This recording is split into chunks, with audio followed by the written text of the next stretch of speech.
तो हेलो दोस्तों, नीलकमल सिंह जी का बहुत ही कमाल का सॉन्ग है जो आने वाला है दोस्तों, जिसका रिलीज डेट भी आ गया है दोस्तों। सॉन्ग का बोले दोस्तों, मलाई खाती हो कि मुंह में लगाती हो। जो सॉन्ग को गाए हैं नीलकमल सिंह और प्रियंका सिंह मिलकर ये सॉन्ग को गाए हैं दोस्तों, जो बहुत ही लाजवाब सॉन्ग है दोस्तों।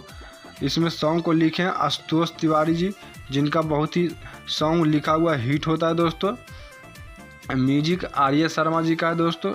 म्यूजिक भी आर्य शर्मा जी का बहुत ही हिट सॉन्ग में रहता है दोस्तों।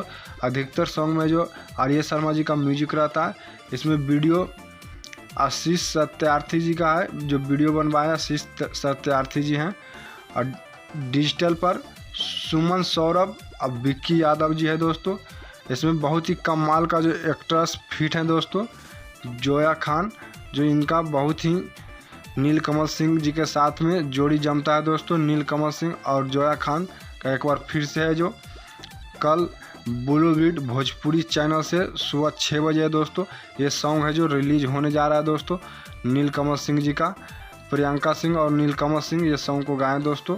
बता दें दोस्तों कि वीडियो अच्छा लगे तो लाइक और शेयर जरूर कीजिएगा। कुछ कहना चाहें तो कमेंट के जरिए बता सकते हैं। अगर हमारे चैनल को सब्सक्राइब नहीं किया तो सब्सक्राइब कर ले दोस्तों। सॉन्ग सुनने के लिए कितना एक्साइटेड दोस्तों, कमेंट करके जरूर बताएं।